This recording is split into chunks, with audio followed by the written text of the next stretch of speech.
Olá, bem-vindas, bem-vindos ao podcast do Manchetômetro, o monitor diário da mídia brasileira.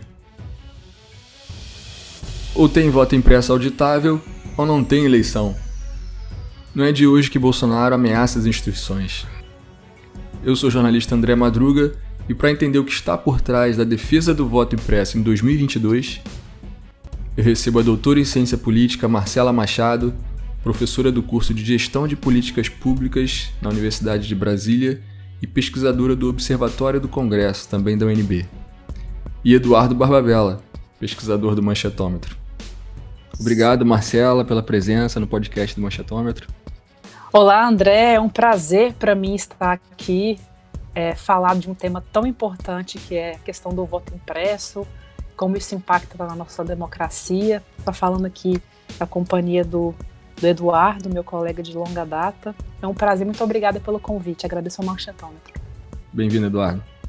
Oi, André, oi, Marcelo, é um prazer estar aqui novamente no podcast do Manchetômetro e estar dividindo esse espaço com a Marcela, né? Como ela falou, a gente já se conhece a longa data e é um prazer ouvi-la falar sobre um tema que ela domina tão bem. Os apoiadores do presidente Bolsonaro têm ido às ruas para defender o voto impresso auditável. A alegação que surge é que o voto impresso evitaria fraudes e possibilitaria que os cidadãos tivessem comprovantes de seus votos. Sem o voto impresso auditável, a eleição seria fraudulenta, eles dizem. No entanto, a gente sabe que a realidade não é assim. O voto impresso não é a melhor forma de proteger o sistema contra a fraude do que a urna eletrônica, que no Brasil conta com inúmeros mecanismos para garantir a lisura da votação.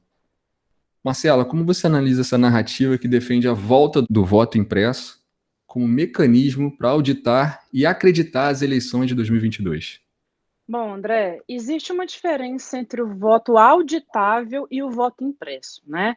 O voto auditável para o Bolsonaro é necessariamente o sinônimo do voto que vai ser impresso ali e o eleitor vai ter a garantia de que o voto que foi dado na urna é o voto que realmente foi computado eletronicamente, né? É isso que ele quer. A urna eletrônica, ela já permite auditoria aos moldes dos quais ela é hoje, né? Se a questão for necessariamente a auditoria do voto, o atual sistema eletrônico de coleta de votos, e inclusive foi o primeiro nome da urna eletrônica, né, coletor eletrônico de votos, já supre esse clamor pela auditoria.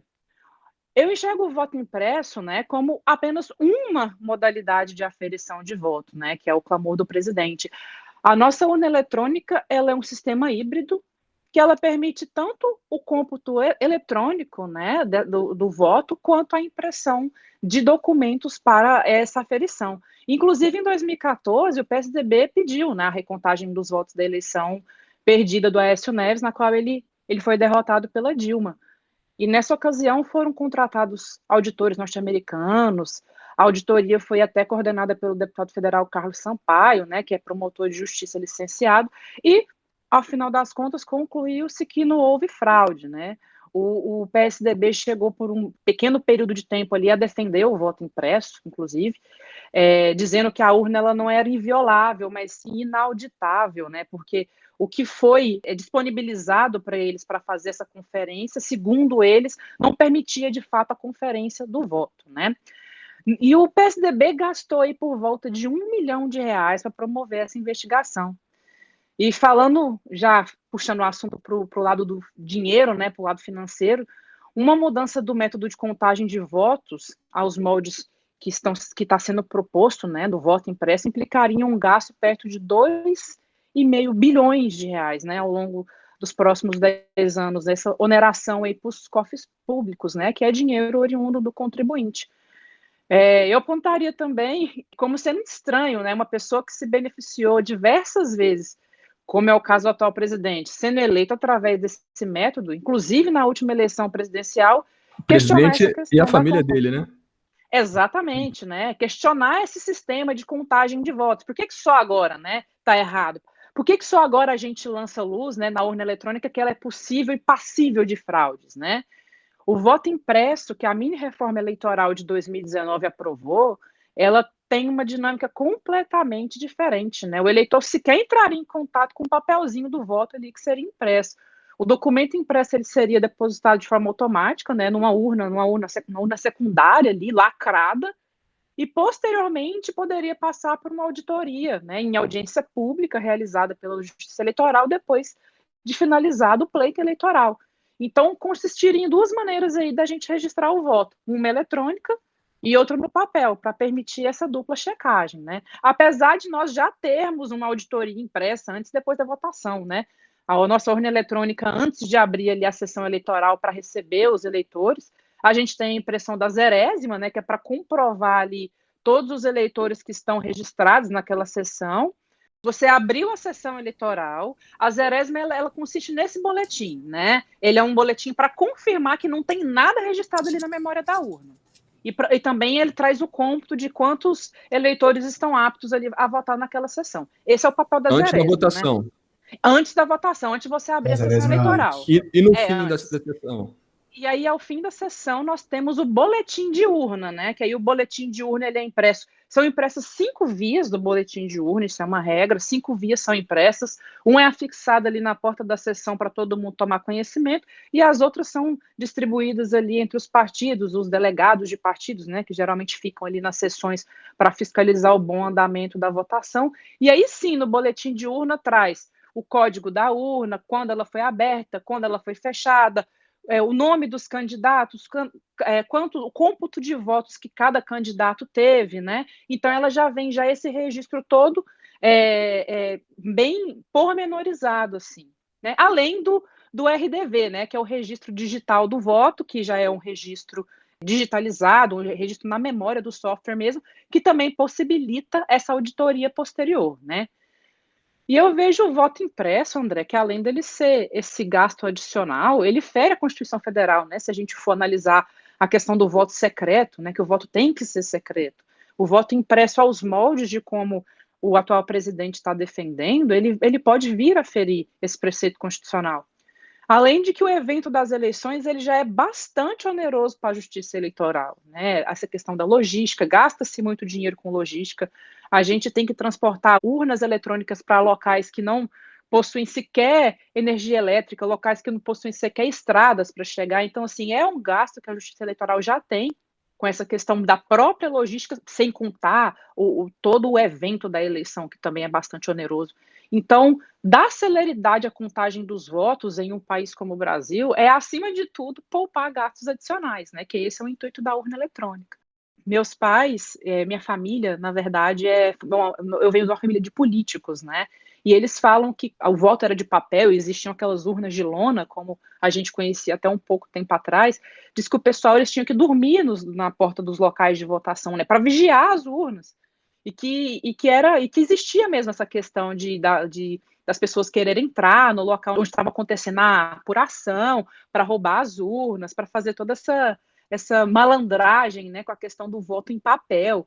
Então, diz que a dinâmica era muito assim, você contar os votos, o evento da contabilidade dos votos já era por onde o pessoal tinha que ali colocar guardas, vigias, dormir na porta do local de votação, era uma doideira, né? Porque, por vezes, a contagem ela não conseguia terminar no mesmo dia, né? Em que as urnas eram abertas. Então, ela continuava aí dias a fio, a depender do tamanho do município, a depender do tamanho da localidade. E eu acredito que o voto impresso vai gerar essa mesma dor de cabeça, né? Vai criar esse cenário ainda mais confuso, mais cheio de desconfianças, mais contestável. E o que eu gostaria de frisar aqui é que uma coisa é o debate técnico e especializado sobre o aperfeiçoamento da tecnologia da urna eletrônica, né? Acrescentando mais camadas de segurança, o que é feito ano após ano pela Justiça Eleitoral, inclusive através dos testes públicos de segurança, que, como o próprio nome diz, é um teste público, transparente, qualquer pessoa pode se inscrever para participar, né? A Justiça Eleitoral seleciona essas pessoas que estão aptas a participar, de acordo com determinados critérios. E nesses testes públicos, especialistas vão ali justamente para procurar brechas e vulnerabilidades no sistema da urna, né, com a intenção de sempre aprimorá-la.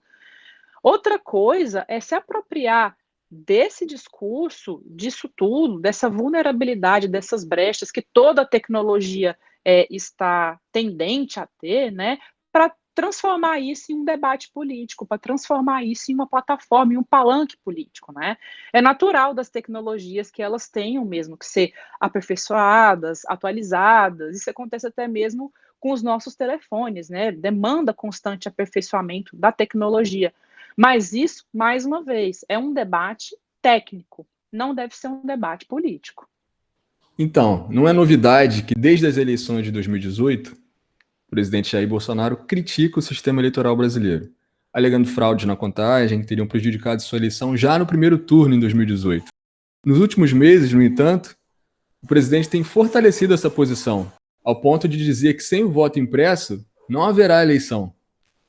O TSE já assinou com um posicionamento duro contra o Bolsonaro, demonstrando que não aceitará essa atuação do presidente contra as instituições brasileiras. Como você visualiza esse cenário? André, tudo que a gente faz na política tem um propósito ou um propósito escondido atrás de um aparente propósito, né? A gente precisa fazer leituras do cenário e do posicionamento dos atores. Por quais motivos que o presidente colocaria sob questão, primeiramente, uma eleição da qual ele saiu vitorioso? Por qual motivo que ele quer tumultuar a próxima eleição com essa questão do voto impresso auditável? Do que ele está querendo desviar o foco? Para o que ele quer chamar a atenção? Nós temos hoje o presidente, né, um favorito de outrora, que está em um decrescente desgaste e que tenta, a duras penas ainda, jogar gasolina na claque, apostando naquela receita vitoriosa de 2018.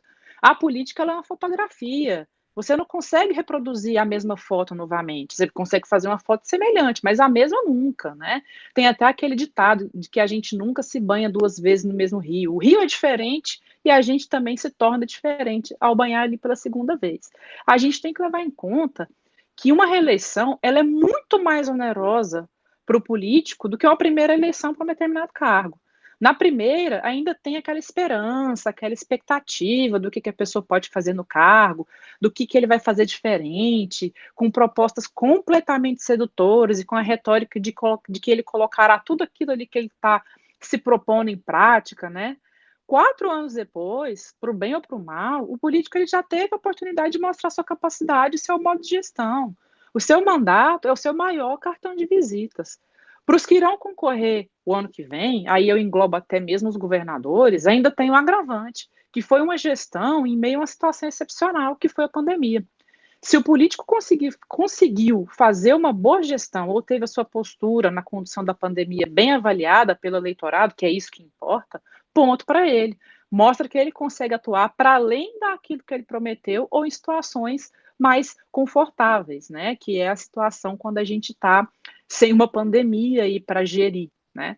Na minha opinião, sobre essa pergunta que você fez, André, eu retomo aquela velha frase: cão que ladra não morde, né? Mas é muito triste que o Brasil passe por essa situação em que o presidente da República promova abertamente um discurso antidemocrático, dizendo ainda que ele está assegurado, que ele está respaldado pelos preceitos da liberdade de expressão, né? Ele só se esqueceu que ele não é um cidadão comum, ele ocupa um posto-chave, um posto importantíssimo, e que qualquer posicionamento dele tem impacto e pode gerar um efeito devastador, a depender do que é dito. Nós temos aí o exemplo da pandemia, né, do coronavírus, onde várias pessoas, um monte de gente se recusou a vacinar, a usar máscara, até mesmo acreditar que o vírus era realmente perigoso por conta da narrativa do próprio presidente, né? E ele usa dessa ideia de que quer transparência nas eleições, sem qualquer tipo de embasamento nas acusações de fraude que ele mesmo faz, sem apresentar provas concretas e atacando a lisura do processo eleitoral. Por mais que as nossas instituições, né, sejam jovens e estejam estremecidas, as instituições brasileiras elas são sólidas e continuam em pleno funcionamento, né? Eu não enxergo essa possibilidade do golpe que as pessoas ventilam, né?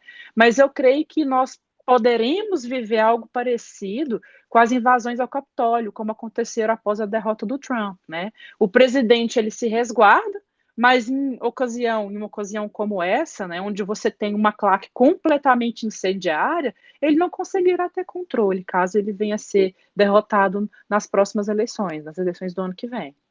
E, André, até para somar um pouco a esse debate, eu acho que é muito importante a gente ter um TSE e um STF também, né, fortes e presentes nessa atuação na defesa das instituições, né? No momento em que o Congresso reafirma esse posicionamento de não, por exemplo, de não abrir um processo de impeachment quando você tem discussões sobre abuso de autoridade ou mesmo de crimes de responsabilidade do presidente, você tem fatos e questões que são importantes, que deveriam ser investigadas, até para você atuar contra o presidente, principalmente contra essas atuações danosas às instituições que o presidente faz. É importante a gente ter um judiciário que tem se posicionado contra esse autoritarismo. Então, isso é importante a gente ter um STF que acene, como, por exemplo, como o presidente do STF assinou, que ele não faria a reunião com os três poderes, porque ele já não via no executivo um interesse em atuar de forma mais apaziguadora entre os poderes, ou de forma mais democrática. Você tem um TSE que tem acenado em investigar as atuações do presidente, sua chapa, e tem mantido essa atuação, assim como o STF tem investigado o inquérito das fake news. Então, essa atuação do TSE e também do STF são importantes para a gente garantir isso. Essa proteção às instituições brasileiras, e aí exatamente fortalecer um pouco o que a Marcela falou. Não vamos ter golpe porque as instituições estão atuando, porque a gente tem um TSE e um STF que estão se demonstrando vigilantes, estão, de certa forma, tentando proteger as instituições, como uma parcela do Congresso também tem.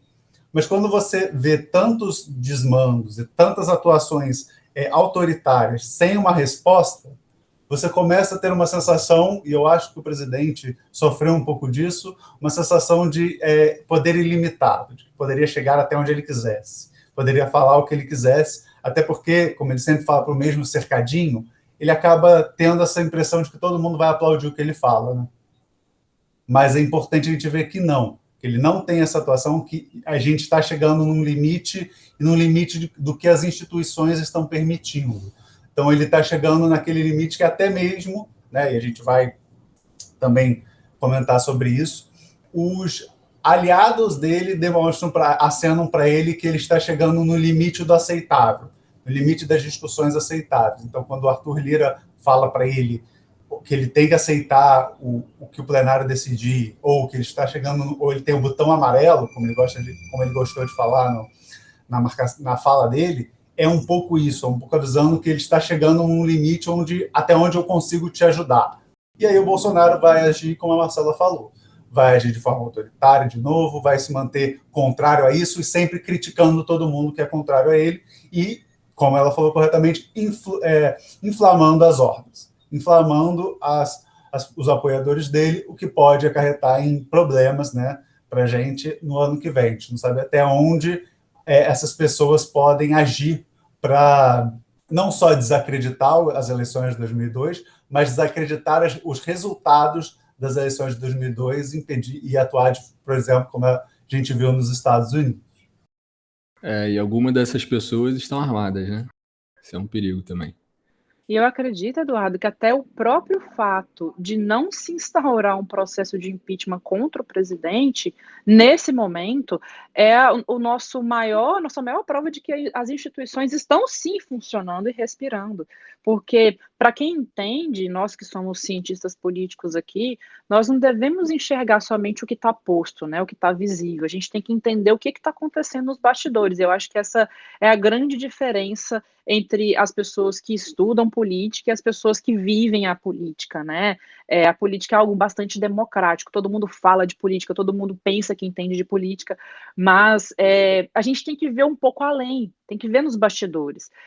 Acatar um pedido de impeachment contra o presidente num momento onde ele está em uma crescente derrocada, onde ele está só se desgastando, num desgaste crescente, seria fortalecer ele de alguma maneira, porque ele ia sair como vítima nesse processo, ele ia conseguir manipular mais uma vez toda essa narrativa que está por trás do impeachment, como ele faz muito bem, como ele está fazendo muito bem agora com essa questão do voto impresso auditável, né, mascarar essa questão, principalmente da CPI da Covid, onde todos os holofotes ali voltados para o governo federal. Então, analisa comigo, é muito conveniente você criar impresso auditável e toda a sua retórica se voltar para isso ali, como uma maneira de ofuscar algum outro posicionamento no cenário que está tendo, que pode ser mais perigoso para a sua imagem, né? Mais perigoso para a sua reputação política. Então, eu acredito que por exemplo, falando já agora do impeachment, uma possível instauração de um impeachment, nessa altura do campeonato, poderia vir até a fortalecer a própria imagem do presidente, porque com certeza ele se apropriaria dessa questão do impeachment para moldar a retórica ao seu bel prazer, né? Como ele sempre faz, a depender de como ele é atacado, de como ele é colocado contra a parede. Marcelo, a atuação de Jair Bolsonaro tem reverberado não apenas nas ruas, mas também no próprio Congresso, onde há um projeto de lei para aprovar o voto impresso no país, que, ao que tudo indica, deve ser rejeitado. No entanto, parte do Congresso tem atuado para aprovar uma mini-reforma eleitoral, que conta com a mudança do sistema proporcional para o chamado distritão e o esvaziamento do poder da justiça eleitoral. Como você vê essa atuação do Congresso nesse momento, com essa tentativa de reforma eleitoral, a atuação do Arthur Lira e a importância dos partidos políticos nesse debate? Bom, como eu havia mencionado anteriormente, por trás de todo propósito existem interesses que não necessariamente têm a ver com o propósito principal, o propósito ali que está mais aparente. Nós temos que analisar quais são os interesses políticos que estão por trás das mini-reformas, né? Na nossa história política recente, nós tivemos várias tentativas de reformas eleitorais, e por incrível que pareça, as mais bem-intencionadas, né, sempre se arrastaram por anos dentro do Congresso. Muitas das reformas utilizam, inclusive, modelos importados, né, bem-sucedidos de outras experiências democráticas e que são defendidos com base nesse argumento, que deram certo em algum outro lugar. Mas não se leva em conta a realidade do local, o contexto no qual aquele modelo foi adotado, não leva em conta nada disso. A gente tem que lembrar que não existe sistema eleitoral perfeito, né? As coisas funcionam perfeitamente somente no papel. A nossa realidade ela é dinâmica, ela é completamente discricionária. É claro que qualquer sistema que for adotado no Brasil irá agradar alguns e desagradar outros, beneficiar alguns e prejudicar outros, como é o caso do Distritão, que é uma proposta que reaparece de tempos em tempos, né? Ela claramente beneficia políticos que já possuem mandatos, políticos que são mais conhecidos, né? Exclui as minorias. E quem é que vai votar uma proposta dessa, né? Justamente quem se encontra nessa posição de que vai extrair algum tipo de benefício desse sistema, né? Quem é que faz as reformas? Quem será diretamente beneficiado por ela? É por isso que as mais bem-intencionadas, que são pensadas realmente para atender aos requisitos democráticos, a gente vê que elas se arrastam por anos dentro do Congresso, né? E no caso dos partidos, cabe a mesma análise. O protagonismo é proporcional ao impacto que o partido sofrerá com algum ponto da reforma. É um posicionamento de sobrevivência, não é um posicionamento político, como está sendo a questão do caso da votação do voto impresso, né? Que a gente já viu até o presidente da Câmara já sinalizando que essa proposta não terá sucesso, né? Já são aí 16 partidos contra a proposta, e no pronunciamento recente ele já disse até para que os favoráveis, né, como uma indiretinha aí para o atual presidente, que vai ter que se consolar, que vai ter que aceitar, né, caso o resultado seja esse. Quanto aos partidos, eu sempre defendi, pessoalmente, que nós precisamos incluir uma reforma partidária dentro dessas tentativas de reforma eleitoral. Os partidos, se a gente for analisar, a gente não escolhe os nossos candidatos, nós apenas referendamos as escolhas dos partidos. Quem o partido escolheu como apto para disputar, sabe-se lá com base em qual critério, né? O Distritão, por exemplo, os partidos perderão protagonismo nas eleições, né? Com essa questão do voto único não transferível. Mas, ao mesmo tempo, os partidos se incomodam, né, com todo esse poder que a justiça eleitoral possui, principalmente em período eleitoral, né? Isso eu falo porque eu convivo de perto com partidos políticos, principalmente em campanhas eleitorais, e eu sempre ouvi esse reclame, né? Às vezes as decisões são tomadas muito em cima da hora, né? Não obedecendo ao princípio da anterioridade que o Congresso tem que obedecer, ou seja, para que a regra se torne válida, ela tem que ser publicada até um ano antes da eleição. E os partidos, eles buscam essa sua sobrevivência a todo custo, né? A meu ver, eles jamais aprovariam algo que colocariam essa sobrevivência, essa relativa autonomia que eles possuem em risco. E aí eu só querendo somar o que a Marcela falou sobre o distritão, né, que eu acho importante a gente sempre destacar isso.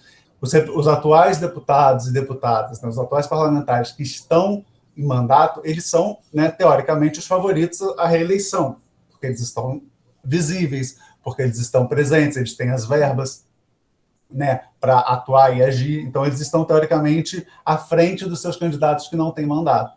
Mas, né, com o distritão, as coisas mudam. Teríamos uma reorganização do espaço para poder você criar os distritos uninominais, né? Então você teria uma organização que poderia, primeiro, colocar alguns atuais deputados e deputadas juntos numa zona eleitoral específica, que poderia, por exemplo, terem 10 atuais normalmente, então só um seria eleito. Então você, por exemplo, poderia tirar 9 de uma vez. E uma segunda questão que é sempre importante destacar, que a ciência política também discute muito, é o fato que hoje o nosso sistema proporcional ele permite a transferência do voto. Então você vota no partido, no candidato do partido, e o seu voto ajuda, né? Se o seu candidato ultrapassou a quantidade de votos necessária para ser eleito, esse voto ajuda a eleger outra pessoa que está na lista. Hoje é assim, mas no distritão, né, no voto nominal, não vai ser assim. Então, o voto no partido, o voto em pessoas do partido, não vai ajudar a puxar outras pessoas. E o nosso Congresso, ele tem a sua grande parte, né, eu diria a maioria dele, eleita com votos, né, que sobram, os votos que ajudam, que vêm de outros candidatos, já que foram eleitos, sobraram os votos e são os puxadores de voto. Então você não vai ter isso. Então é possível que muitos dos deputados que hoje foram eleitos e hoje estão eleitos não sejam reeleitos num sistema uninominal de lista, em que eles teriam que lutar por cada voto e conquistar, porque eles, teoricamente, não conquistaram esses votos. Se a gente pensar só na candidatura deles, eles não conseguiram esses votos para se eleger.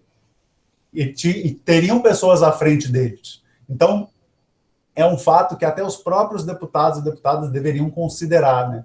A matemática não é tão simples como eles pensam, de que é só você, já foi eleito uma vez, vou ser eleito de novo porque eu estou aqui. Não. Você foi eleito como? Você conseguiu os votos? Você chegou perto? Ou você tinha pouquíssimos votos e você foi puxado? E tem muitas pessoas à sua frente que provavelmente estão na mesma zona eleitoral que você, na mesma área. Então, tem muitas variáveis que não são consideradas nesse debate pelos parlamentares e que vão acabar prejudicando-os, né, e trazendo um sistema prejudicial ao país sob, né, uma discussão que eles achavam que os favoreceria, mas, na verdade, os prejudicará. Então, ao final, na minha visão, o sistema nominal vai prejudicar todo mundo. Vai prejudicar os partidos, porque, como a Marcela falou, eles têm um grande problema aqui e prejudica muito a relação dos partidos com seus candidatos. E sim, acho que os partidos, a gente tem que pensar sempre em melhorar os partidos e os sistemas partidários. Vai atrapalhar para as pessoas, para os indivíduos, porque a gente vai ter todo um sistema de eleição muito específico e muito ruim. Você vai ter, né, como algumas pessoas gostam de falar, a gente vai ter os vereadores das zonas, os síndicos das zonas, ou seja, pessoas que vão tentar sempre puxar voto e conseguir questões muito mais relacionadas às suas zonas eleitorais e menos um aspecto estadual, principalmente, né, e nacional. E para os próprios deputados hoje, né, e aí eu estou fazendo um cálculo apenas racional para eles aqui, né, porque vai dificultar a entrada das minorias, vai ser mais difícil para as minorias conseguirem ser o topo da lista, vai ser sempre mais difícil, né, até porque como é que você vai colocar, pensando de uma forma simples, como é que você vai colocar uma cota de gênero, uma cota de raça dentro desse sistema? Se você vai colocar a cota de raça ou cota de gênero só na quantidade de candidaturas, você só vai inserir mais pessoas na disputa, mas você não garante que elas vão ser eleitas. Você vai colocar um cálculo em que o voto nessas pessoas vale mais, isso talvez não seja democrático. Então, como é que você não vai resolver a questão da desigualdade e da falta de representatividade desses grupos? Então, esse voto uninominal também não ajuda a população. E também pode não ajudar, racionalmente pensando, né, quem já foi eleito. Porque essas pessoas, muitos deles não se mostraram capazes de se eleger sozinhos no sistema proporcional. Então, vamos dizer, eu acho que é um sistema que prejudica a todos nós. Eu posso complementar a sua fala? Pode. No iniciozinho da sua fala, eu senti um quê da questão da verticalização das coligações, que foi uma proposta, assim, que ela já foi um natimorto, né? Ela mal nasceu, já se refutou-se daquela ideia ali da verticalização das coligações. Que se a gente for parar para pensar, não tem lógica nenhuma a gente obrigar os partidos a seguirem coligações a nível que são celebradas a nível nacional no subnacional. O subnacional possui dinâmicas completamente diferentes, necessidades completamente diferentes. Os partidos políticos no Brasil, a meu ver, eles são ideológicos somente na cartilha, tá? Quando a gente chega no subnacional, a gente vê que tem DEM coligando com PT, com PSOL, com MDB, com partidos impensáveis, e tudo isso por quê? Para morrer justamente nessa questão de sobrevivência política, né? Na campanha eleitoral, a coligação, os partidos viram como se fosse um grande partidão, né? A gente tem essa cooperação de vários candidatos de um mesmo partido, de outros partidos ali, cooperando para atingir a cláusula, né? Que o fim último é qual? Atingir determinado número de cadeiras, e a maior quantidade de cadeiras, né? Então, você falando dessa questão das coligações, principalmente, a gente tem que levar em conta também essas especificidades de cada localidade, né? Às vezes, a questão da verticalização das coligações pode não ser uma boa ideia, como não foi uma boa ideia, né? A gente não tem partidos políticos 100% ideológicos no Brasil. Os partidos agem por conveniências, né? Questões de sobrevivência. Tudo gira em torno da sobrevivência política, né? A gente não pode esquecer disso. Dudu, nos últimos dias, chamou a atenção um manifesto assinado por expoentes do empresariado e do mercado financeiro, em defesa das eleições e da justiça eleitoral. Como você analisa essa recente preocupação com a estabilidade democrática do país por parte desse segmento da sociedade, que apoiou em peso a eleição do presidente Bolsonaro, e como isso reflete na grande mídia? André, eu acho que assim, é importante esse manifesto, né? Demorou bastante. A gente sabia que uma hora ele vinha, né? Porque sempre vem. Às vezes o manifesto, a meia-culpa vem 50 anos depois, né? Mas ela vem, em algum momento ela chega. Então é importante a gente ver isso, né? E a grande mídia tem esse papel. É importante a gente destacar que, principalmente a Folha, né? Ela tem tido uma atuação sempre de combate, de embate com o Bolsonaro, né? Então, o presidente Bolsonaro sempre teve essa relação complicada com a Folha, e a Folha sempre se posicionou, né? E ele sempre atacou diretamente a Folha e também um pouco o Grupo Globo, né? Também tem essa atuação. Então, isso é importante, pensar quando a gente pensa esse contexto como um todo. Essa preocupação vem muito, eu acho, e eu entendo muito, se a gente pensar o macro do governo Bolsonaro, né? A gente tem que pensar tudo que envolve o governo Bolsonaro, não só as questões eleitorais. Então, quando a gente pensa na questão do meio ambiente, a gente pensa em todo o legado negativo que o Ricardo Salles deixou para o país, a gente vê um sistema muito delicado e que tem prejudicado, em grande parte, a imagem do agronegócio. O agronegócio pode bater recordes, o agronegócio pode estar se desenvolvendo e crescendo muito no país e conseguindo cada vez safras recordes e lucros recordes, mas a imagem que você passa quando você você traz principalmente um ministro do meio ambiente que não atuou de forma a pelo menos parecer proteger a Amazônia para fora do país, isso demonstra uma não preocupação com o meio ambiente em um momento em que o mundo se preocupa com a questão ambiental. Então, isso prejudica. Por quê? Você começa a ver vários países atuando de forma a prejudicar a competitividade do Brasil lá fora. Porque você cria uma brecha para que os outros países utilizem algumas medidas protetivas do tipo: o Brasil não faz tanta proteção no meio ambiente, então eu não quero produtos do agronegócio brasileiro, vou preferir os meus próprios, vou fazer uma medida protecionista, ou vou escolher outro país por causa disso. Isso acaba prejudicando a imagem do país de certa forma. Então isso em algum momento afetou. E quando o Bolsonaro, né, começa cada vez mais, e alguns ministros, principalmente ministros militares, trazem trazem falas que são entendidas, né? São falas infelizes, como o Braga Neto falou muitas vezes da questão falou sobre a votação, né? Quando ele falou, se não tivermos voto impresso, podemos não ter eleição, algo nesse sentido. Você acende um alerta amarelo para o mercado, porque o mercado começa a se preocupar. Por quê? Porque uma coisa é você ter um governo de direita, um governo conservador, um governo que não vai evoluir em pautas progressistas, mas que vai garantir o que o Paulo Guedes dizia que iria garantir, que era uma agenda liberal. O mercado aceita isso, o mercado acena positivamente para isso. Mas o fato o governo não entregou isso. Até agora, as privatizações foram poucas.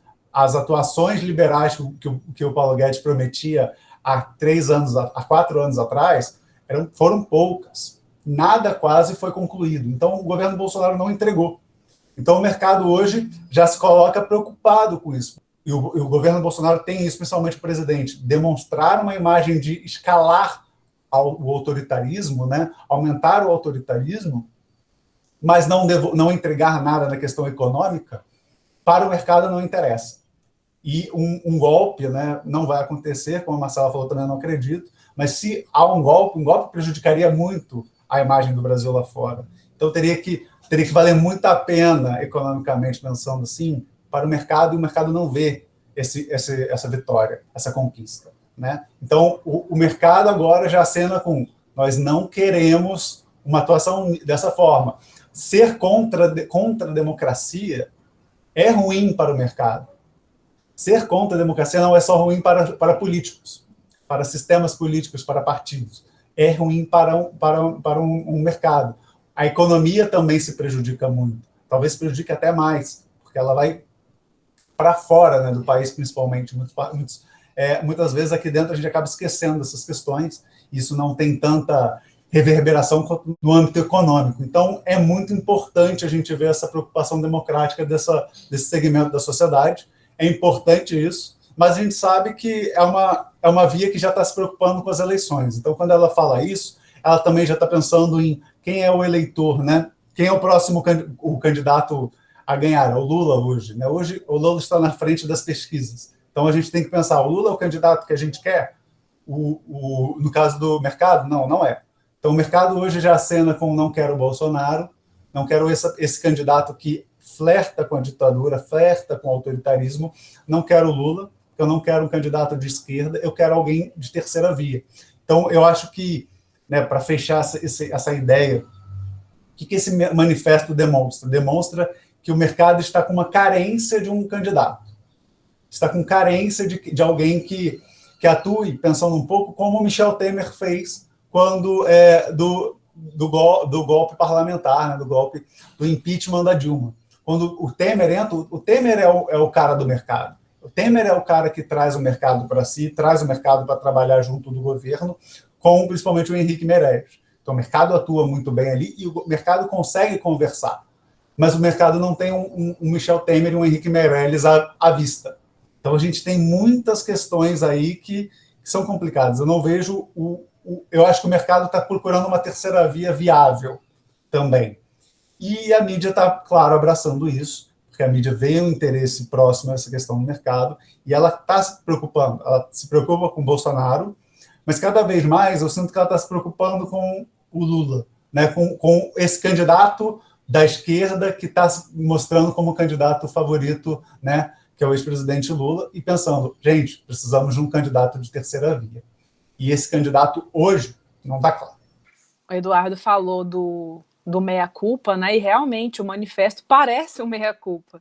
A gente deve lembrar que o empresariado é um ator muito forte na política, seja aqui, seja nos Estados Unidos, seja em qualquer democracia, né? A proibição que nós tivemos em 2015 de excluir as pessoas jurídicas enquanto doadores de campanha, e aqui, leia-se, o empresariado, os big donors, né, que correspondiam a uma parcela altíssima do dinheiro que movimentava as campanhas, não tirou esse autor do jogo político, não diminuiu a sua influência no cenário, né, e muito menos inibiu o seu relacionamento com os políticos e parlamentares. O empresariado, o mercado financeiro, não se relaciona com o político porque ele tem apreço, amor, paixão pelo político, né? É uma questão de interesse e de sobrevivência. Se a política está passando por um momento de instabilidade, isso reflete e impacta diretamente neles. Se a aposta no Bolsonaro foi uma aposta errada, agora é tempo de abrir caminhos para fazer apostas acertadas. A gente já está passando da hora de fazer isso, né? A eleição está aí, batendo na porta. E para o empresariado, política é como se fosse uma bolsa de valores. Você aposta visando obter retorno, obter lucro, né? Mas pode dar tudo errado também, como foi o caso desse pessoal que apostou alto no Bolsonaro. E o mercado financeiro viu no Paulo Guedes essa oportunidade, né? Apostou alto no Paulo Guedes. Mas esse é um setor, mais uma vez, que responde a incentivos.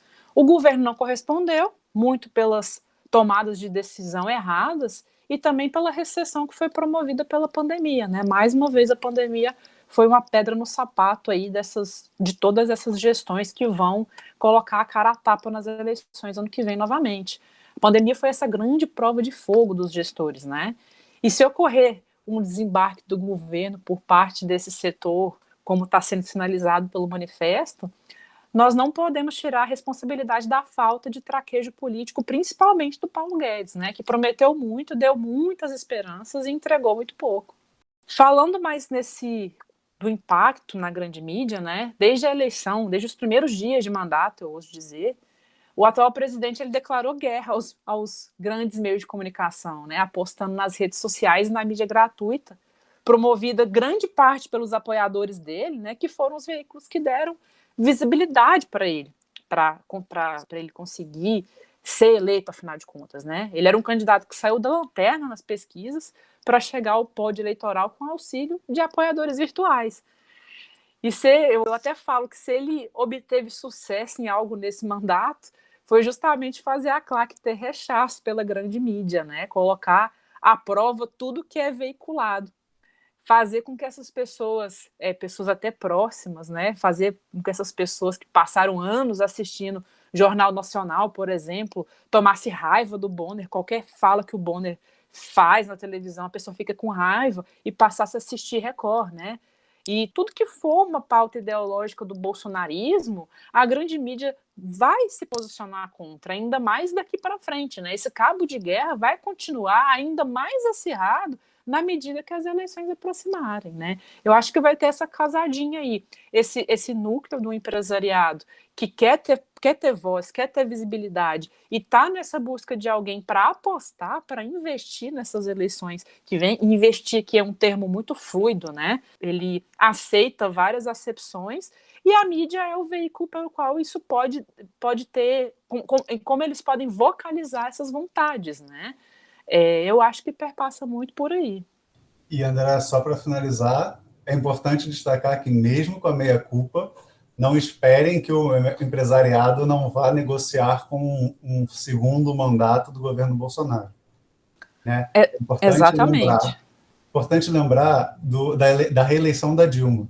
Quando a Dilma é reeleita, a primeira coisa que ela fez foi acenar com o Trabuco, né, que era o presidente do Bradesco, na época, como candidato a ministro da Economia. E depois ela escolhe o Joaquim Levy, que é um candidato do mercado. Então, a tendência é que você veja um mercado ainda mais presente, principalmente, por exemplo, numa escolha de ministro da Economia, para, vamos dizer, ter a demonstração de boa vontade do governo com eles. Porque um governo que não tem o apoio do mercado, que é eleito, mas principalmente um governo como o governo Bolsonaro, que é um governo que tende a apoiar hoje os aspectos liberais, vai precisar acenar muito para o mercado se interessar novamente por ele. E acenar é colocar um ministro da Economia que tenha o apoio do mercado, colocar um presidente do Banco Central, né, ou apoiar um presidente do Banco Central que tenha o apoio do mercado. Então, você vai precisar atuar para acenar para o mercado de: ei, eu posso não ser a escolha que você quer, mas eu posso te trazer benefícios. Então, e o mercado aceita isso. O mercado vai saber negociar muito bem essa questão com o governo, independente dele, qual for.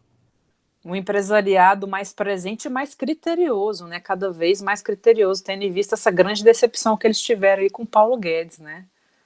Marcela, muito obrigado pela participação. Você deu uma aula aqui sobre o sistema eleitoral. A gente adorou. Está convidada já para participar de mais episódios com a gente. Eu que agradeço, André, pela oportunidade. Foi um bate-papo muito gostoso, com certeza vai contribuir para esclarecer ainda mais esses pontos que são tão nevrálgicos, né? A gente vê tanta coisa sendo falada de maneira errônea sobre a questão do voto auditável, do voto impresso, e o Manchetômetro pode contar comigo para demais convites, que estou aberta. É um prazer colaborar sempre. Dudu, mais uma vez, obrigado pela participação. Obrigado, André. Obrigado, Marcela. Foi incrível, né? Acho que, como a Marcela colocou, e o André também, é importante a gente discutir sobre essas questões. Como a Marcela colocou, é sempre importante falar num momento tão delicado quanto esse, né? Reforçar e explicar o que é o voto impresso, o que é o voto auditável, né? Demonstrar as diferenças sobre as narrativas, né? Eu acho que isso é muito importante. A Marcela fez isso com maestria. Então, acho que esse nosso capítulo, esse episódio do podcast é um capítulo crucial para ajudar os nossos ouvintes a entenderem um pouquinho como o sistema eleitoral brasileiro funciona, né? Então, é uma aula e a Marcela, com certeza, foi incrível. Muito obrigado, Marcela. E espero que a gente consiga ajudar mais pessoas com esse tipo de conteúdo para vocês. Muito obrigado, André, e obrigado, Marcela, pela companhia hoje. É isso. Neste episódio, você ouviu sobre a polêmica do voto impresso. Para saber mais informação, acesse o nosso site manchetômetro.com.br e siga as nossas redes sociais. Se você reconhece que a democratização da mídia é fundamental para a democracia brasileira, considere apoiar a nossa campanha de financiamento coletivo. O link é benfeitoria.com/manchetômetro. Obrigado e até o próximo episódio.